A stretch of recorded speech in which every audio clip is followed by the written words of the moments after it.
el podcast de nuestra iglesia Fuente de Vida. Le queremos dar la bienvenida y hoy quiero presentarles unas invitadas de honor, así que aquí están con todos ustedes la pastora Keimar y la pastora Eugenia. Vamos a estar hablando de este podcast, se va a llamar Procesos sin filtros. Así que vamos, ahí van a desnudar un poco su alma y van a... todo filtro lo van a sacar. Por favor, no tanto. Pero sí queremos que puedan ser parte y puedan escuchar este podcast. Recuerden que nos pueden seguir en todas nuestras redes sociales, pueden seguirnos en todas las plataformas digitales para ser parte de este podcast Vida sin filtros. Y bueno, voy a presentarlas un poco y por qué están hoy invitadas en este episodio de podcast de Procesos sin filtros. Y es porque, bueno, ella es mi madre, tan joven, sí, guapa, aquí. Es porque justamente ahora está pasando por un proceso de cáncer y queremos que nos cuente todo este proceso sin filtros. No después, porque teníamos pensado, bueno, después, pero nos mola más así como en el medio, porque tienen más cosas sin filtro. Después es como que te relajas y dices, todo. Bueno, sí. Y por otro lado tenemos a Keimar, que ha pasado, sí, un proceso y queremos que pueda hablarnos de ese proceso sin filtro. O sea, literal todo lo que intentaremos no llorar. Se le venía a la cabeza. Sí. Así que aquí estamos y queremos que nos cuenten un poquito sin filtros el inicio de su proceso.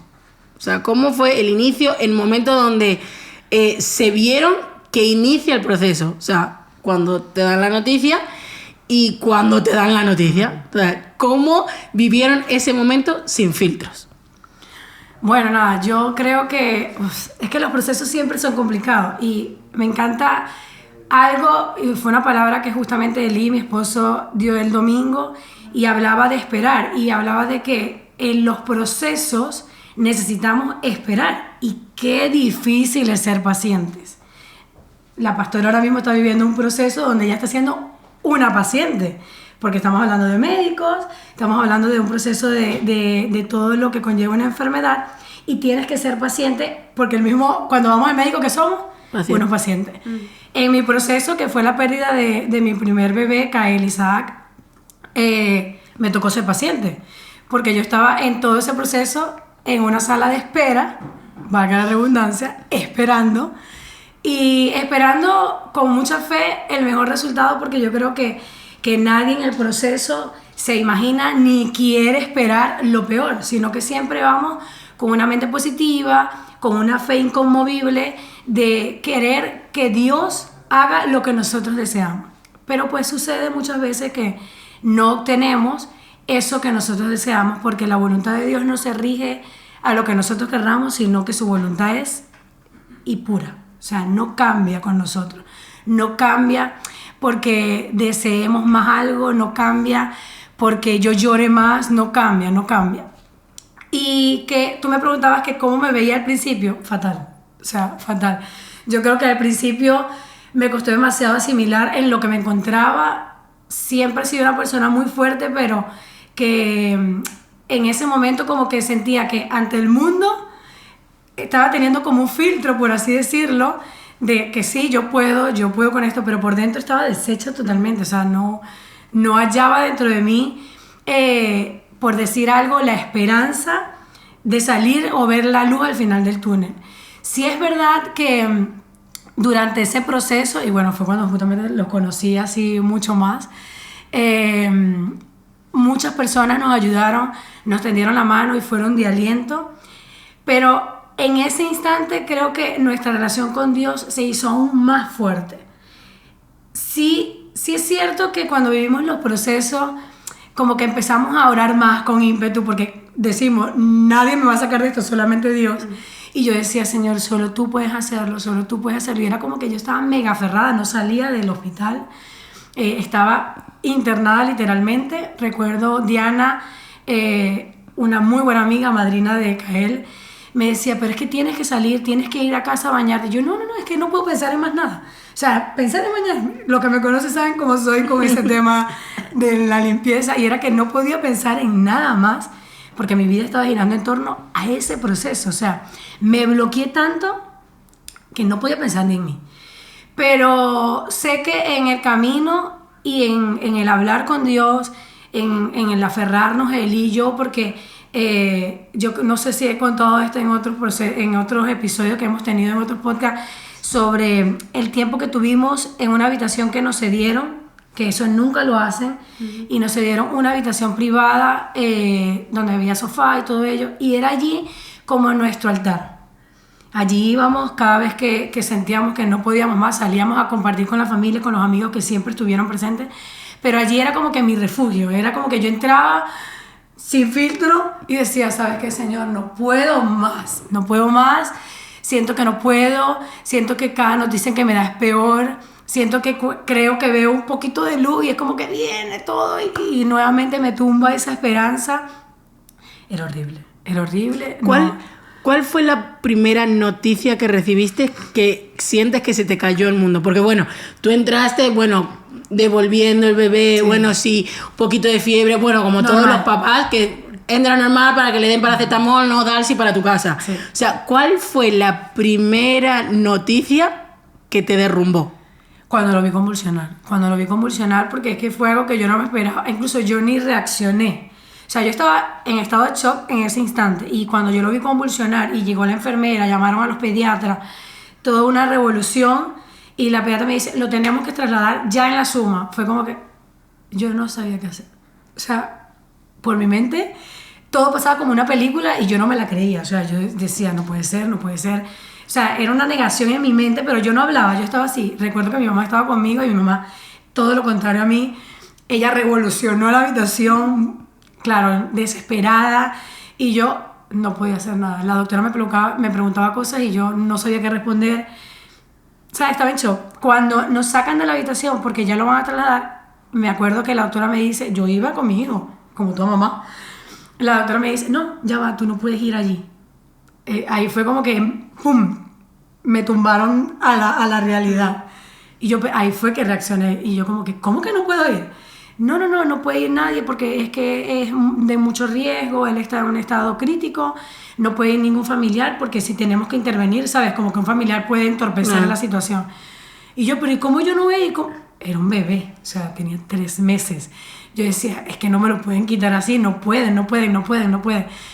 Y nada, en eso llega Eli y es como que me ayudó un poquito a recapacitar. ¿Qué más reacciona? No pasa nada, no importa, nos vamos detrás de ellos. Y vamos detrás de ellos. Me acuerdo que cuando arrancamos tuvieron que parar y el de la ambulancia le dice a Eli, necesito que no vayas cerca de nosotros porque es que tú no sabes cómo tú vas a reaccionar porque ustedes son los padres y nos pueden entorpecer mucho en el camino. Ay, yo decía, ¿pero qué es esto?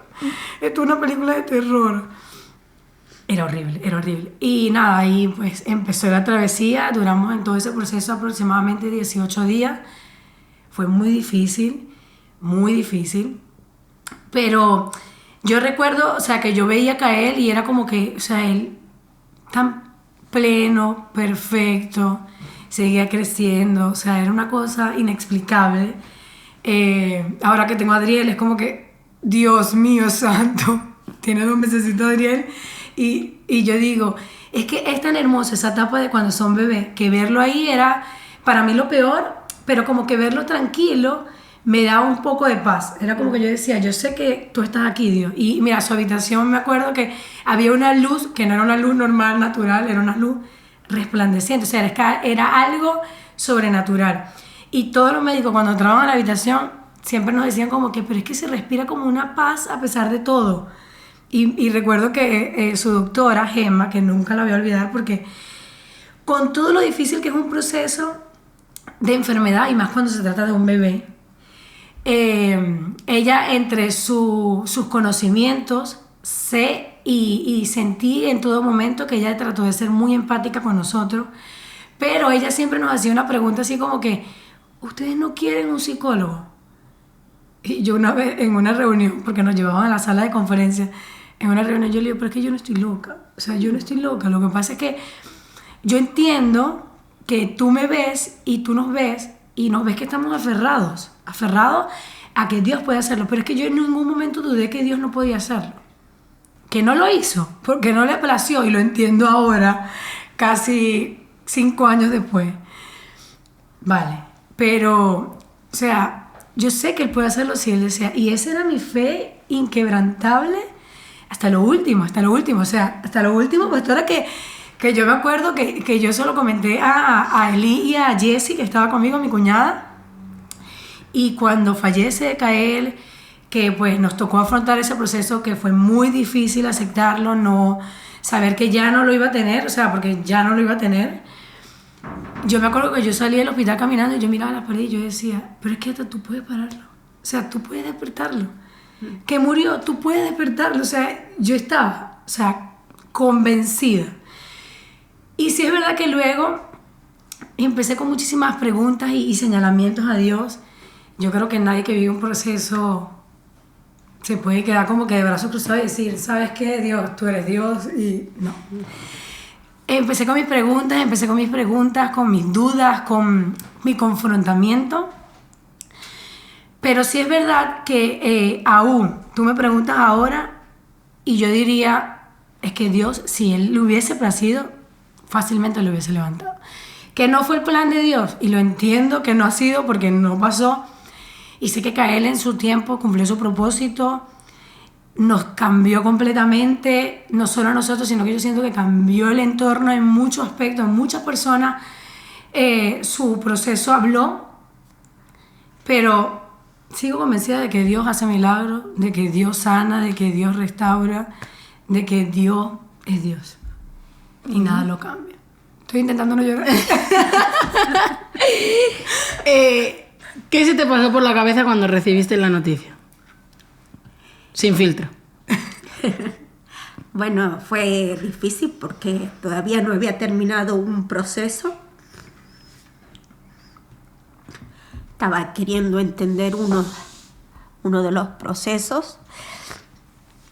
Y cuando vi el punto final de ese proceso, me topo con la noticia de este cáncer.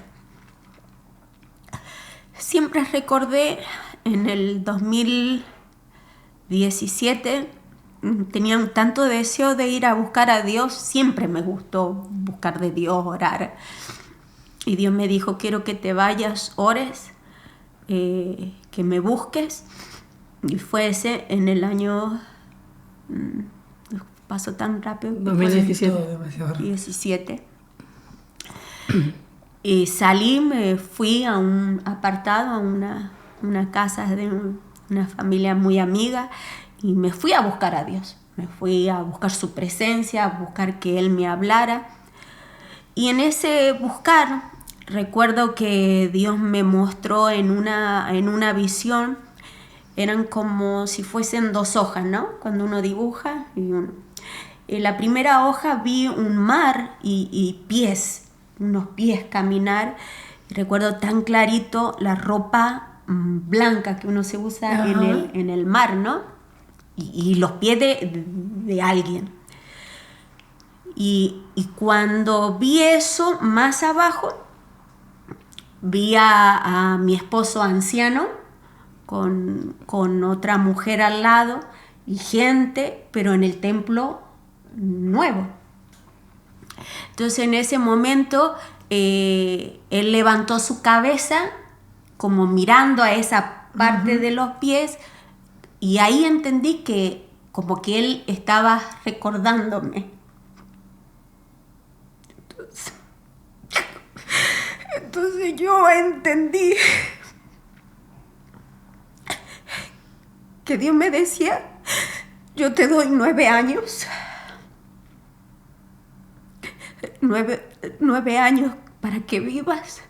Y entonces empecé a sacar las cuentas, porque todo lo que yo viví en esa experiencia, en esa búsqueda, todo lo que vi, todo lo que Dios me habló, se estaba cumpliendo. Y haciendo las cuentas, eran 2 años. Y dije yo, este cáncer va a durar 2 años. Y dije, Señor, tú me vas a llevar a casa. Entonces yo entendí que como que mi esposo se iba a casar. Y después reflexioné que esa morena que estaba al lado de mi esposo era mía. ¿Sabes por qué? Sí, pero... por la frente que tiene mía. Mi nieta mía es mi nieta. Y dije, es mía. Entonces no es que se iba a volver a casar mi esposo, es mi nieta. Aparte la consentida del abuelo. La consentida del abuelo. Entonces cuando me topo con la noticia de que era un cáncer, yo dije, Señor, yo nunca voy a renegar, porque nunca tú me hiciste un mal. He pasado muchas cosas, pero de los 13 años que conozco al Señor, yo estoy agradecida de todas las cosas que he vivido. Y puedo decir que Él jamás a mí me hizo un mal, al contrario. Era una de las candidatas de poder llevar las cosas peores, no tener una familia, no tener esposo, no tener hija. Y gracias a Dios tengo mis mejores hijas, mis mejores nietos, mis yernos también son buenos. Entonces siempre he sido agradecida de que lo que he vivido nunca me lo he merecido, siempre ha sido su favor conmigo. Sí. Pero ese sueño quedó tan marcado en mi corazón y dije, Señor, si tú, porque al principio tenía un bulto, y dije, Señor, si esto es cáncer, es porque se va a cumplir lo que tú me mostraste. De ahí vienen las batallas de muchas palabras, claro. ¿no? Porque no toda la gente... no, eso no es de Dios. Sí. Totalmente. No, que esto no puedes creerlo. Y sentir lo mismo que puede estar sintiendo Job cuando vinieron sus amigos y le empezaron a hablar de la verdad de lo que es Dios. Dios es justo. Sí. ¿Qué quiere decir que es justo? Dios juzga. Si hiciste algo malo, te va a ir mal. Y si hiciste algo bueno, sí, te va a ir bien. Pero con Job no quiso mostrar eso. Y la gente sabia, porque esos amigos que hablaban de Job, hablaban sabiduría, hablaban. Entonces le decían, pero si Dios es justo, tú eres un soberbio que no quieres admitir que tú hiciste mal, porque Dios es tan justo que Él no se va a equivocar. O sea, que el que tienes que admitir que hiciste algo mal, eres tú.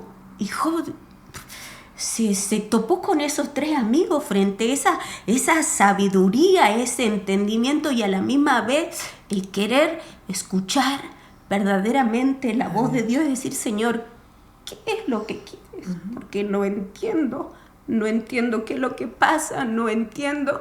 Y aún Job defendía su integridad. Impresionante.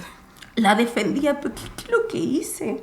O 1000 veces se preguntaba yo también, pero ¿qué es lo que hice? ¿Qué fue lo malo que hice? Siempre te amé, siempre te serví, siempre quise. Tal vez ha sido mi carácter. Todo el mundo tiene mal carácter, entonces todo el mundo tendría que estar. Yo siempre con Dios he hablado de una manera discutiendo. Sí. Somos dos. Qué raro. Somos dos. Discutiendo, pero tú dices esto, pero yo digo aquello.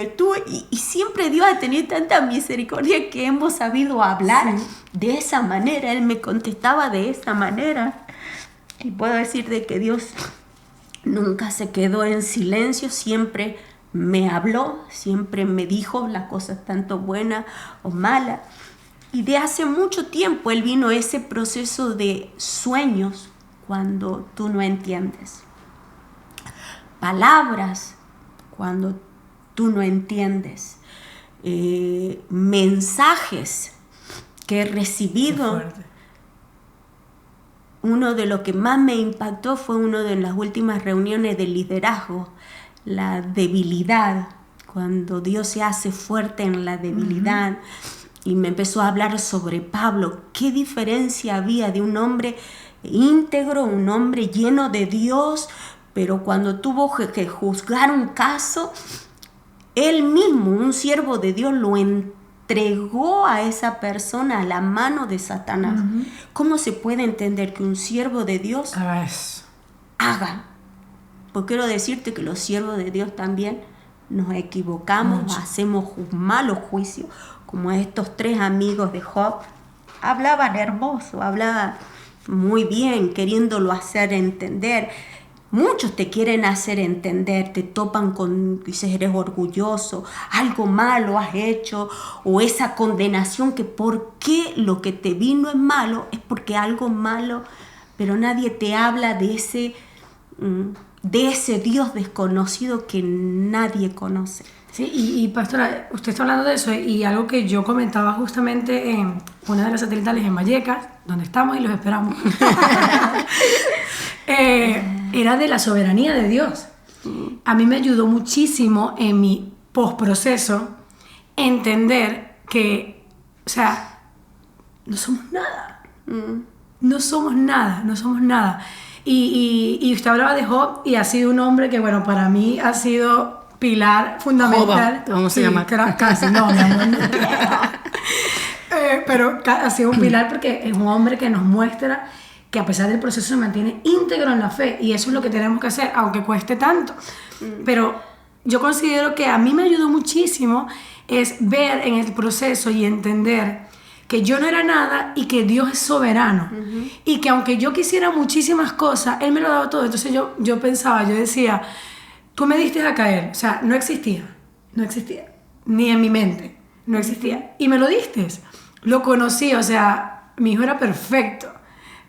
Bueno, ustedes lo conocieron. Bello, mi gordo. Y cuando, o sea, yo miraba la foto, yo decía, es que no existía y a ti te plació dármelo. Fue muy corto, sí, fue muy corto y te lo reclamaré siempre.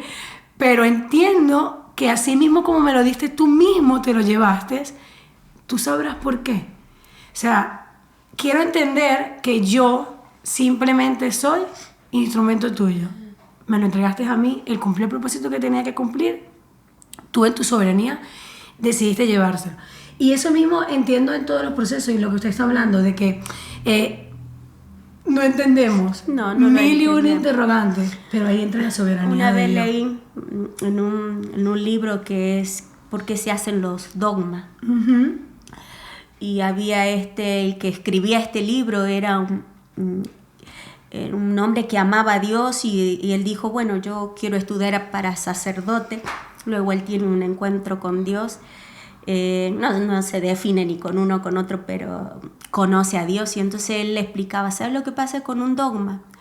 Dice que el dogma se une cuando un hombre y otra persona, sea hombre o mujer, tienen esa misma experiencia y por X causa llegan y logran tener una conversación. Entonces esas personas se unen en esa experiencia. Ahí dice, resurge un dogma. ¿Por qué? Porque creen en la misma experiencia que tuvieron. Si viene alguien diferente, no se te va a unir a ese dogma porque el otro no tuvo esa experiencia. Entonces él explicaba, así se hacen los dogmas, pero los dogmas son humanos. Totalmente. Y él preguntaba, ¿qué ser humano conoce totalmente a Dios? No hay ninguno. Nadie. Ni el que más ayuna, ni el que más lee la Biblia. Nadie conoce a Dios. Por tanto, esa experiencia cuando Job, él luchaba y decía, quiero encontrarme contigo. Entonces digo, a veces me parece la Eugenia. Yo digo, Job fue, pues hay alguien que me... quiero encontrarme contigo, quiero que me lo expliques. ¿Por qué me pasa lo que me pasa? Pero Job no era un orgullo, Job quería entenderlo. Simplemente el ser humano quiere entender, simplemente yo quiero entender.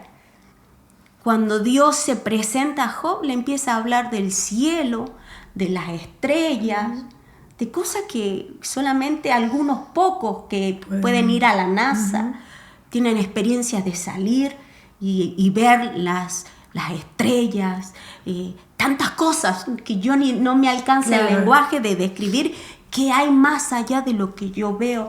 Y Dios hizo con Job eso. Entonces yo entendí, mira, y una de las preguntas que le hace Dios a Job, ¿dónde estuviste tú cuando yo creé esto? Entonces me topa Dios, ¿dónde estuviste tú cuando yo estoy haciendo cosas poderosas? Pobre del ser humano, del humano que no está presente, porque no tenemos el mismo poder que Él, es omnipotente, omnisciente. Pero ahí donde nosotros tenemos que reconocer el límite, que somos gente limitada. Somos igual a Dios, pero limitado. ¿Para qué existe ese límite?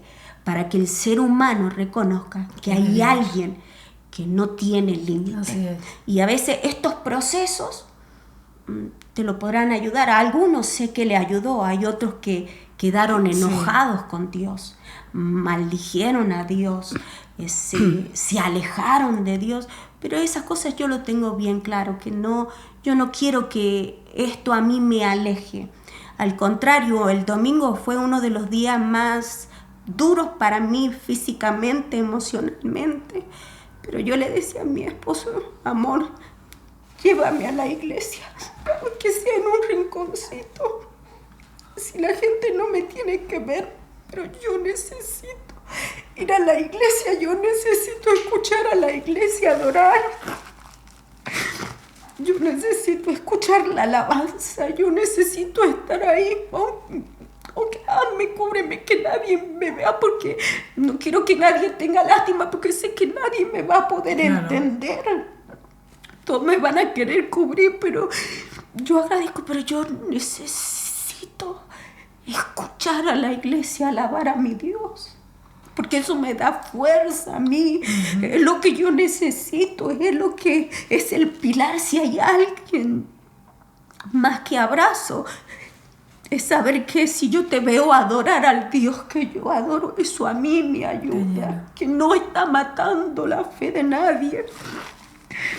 Tal vez para la iglesia ver a un siervo de Dios enfermo, decir, uy, ¿dónde está el poder de Dios? Sin entender que los siervos de Dios también no somos intocables. Una de las materias que aprendí, que los siervos de Dios no somos intocables. Nos puede pasar. Bueno, y Job lo vive así, porque justamente fue como que Dios quitó el dedo. Venga, pues, a él no lo tocas, pero su entorno al final no es que no te toque, porque le tocó lo más valioso para él. Sí. Es que es muy complicado.